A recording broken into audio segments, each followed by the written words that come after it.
Bismillahirrahmanirrahim. Assalamualaikum warahmatullahi wabarakatuh. Alhamdulillahirabbil alamin wa bihi nasta'in wa ala umurid dunya waddin. Asyhadu an la ilaha illallah wahdahu la syarikalah wa asyhadu anna Muhammadan abduhu wa rasuluh. Allahumma shalli ala sayyidina Muhammad wa ala ali Muhammad. Perkenalkan, nama saya Raldi Ahmad Putra, nomor induk mahasiswa 18 10 20 7003.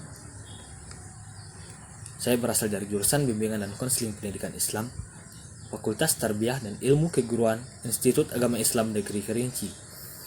Adapun tujuan pembuatan video kali ini yaitu untuk memenuhi salah satu tugas ujian tengah semester pada mata kuliah Bimbingan dan Konseling Kelompok dari dosen pembimbing saya, yaitu Ibu Dosi Juliawati MPD Kons. Baik, adapun materi pertama yaitu tentang pengertian kelompok. Kelompok dari segi persepsi berdasarkan pengertian dari Smith adalah satu unit yang terdiri dari sejumlah orang yang memiliki persepsi kolektif mengenai kesatuan mereka. Adapun di dalam kelompok harus memiliki unsur pokok yang menyangkut tujuan, keanggotaan, kepemimpinan, serta aturan yang diikuti. Kemudian adapun macam-macam atau jenis dari kelompok, yaitu yang pertama kelompok primer. Yaitu kelompok primer ini diwarnai oleh hubungan pribadi secara akrab dan kerjasama, contohnya keluarga. Kemudian kelompok sekunder dan juga kelompok psikologikal, yang mana kedua kelompok ini mempunyai pengertian yang sama, yaitu didasarkan atas kepentingan tertentu, contohnya seperti partai politik. Kemudian adapun yang ketiga kelompok sosial. Kelompok sosial ini tujuannya bersifat bersama dan untuk kepentingan bersama, contohnya persatuan buruh. Kemudian ada kelompok yang terorganisasikan, yang mana kelompok ini mempunyai pemimpin yang mengatur, memberi kemudahan, dan mengawasi segala peran masing-masing dari anggota kelompok, contohnya perusahaan. Kemudian kelompok yang tidak terorganisasi, yaitu kelompok yang bebas dan tidak terikat, contohnya komunitas.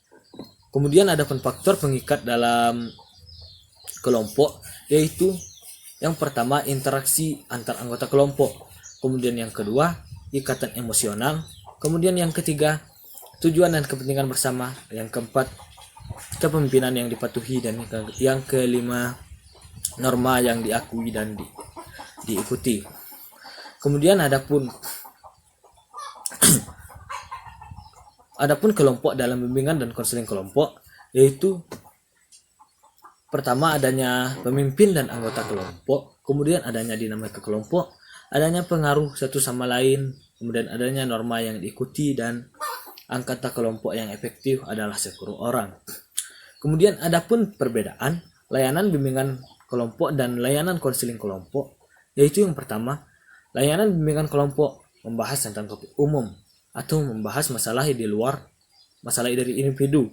Kemudian adapun layanan konseling kelompok, yaitu membahas sebuah masalah yang dialami dari salah satu dari anggota kelompok atau masalah yang bersifat pribadi. Kemudian ada fungsi dari bimbingan kelompok, yaitu fungsi pemahaman, pencegahan, pemeliharaan, dan pengembangan. Ada fungsi dari konseling kelompok, yaitu fungsi pemahaman, pengentasan, pencegahan, pemeliharaan, dan pengembangan. Kemudian ada pun asas dalam bimbingan kelompok, yaitu asas kesukarelaan, keterbukaan, kekinian, dan kenormatifan. Adapun asas dalam konseling kelompok, yaitu asas kerahasiaan, kesukarelaan, keterbukaan, kekinian, dan kenormatifan.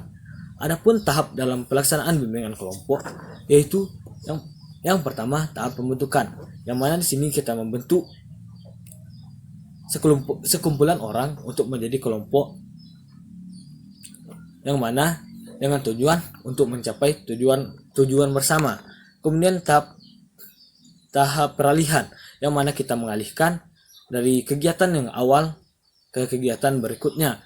Kemudian tahap kegiatan, yang mana kita membahas topik tertentu sesuai dengan topik yang kita pilih dan disepakati oleh seluruh anggota kelompok.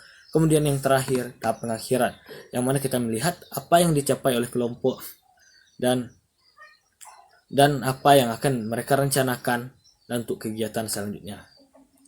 Baik, mungkin itu saja penjelasan dari saya secara singkat tentang bimbingan dan konseling kelompok. Saya akhiri, lebih dan kurang saya mohon maaf. Wabillahi taufiq wal hidayah. Wassalamualaikum warahmatullahi wabarakatuh.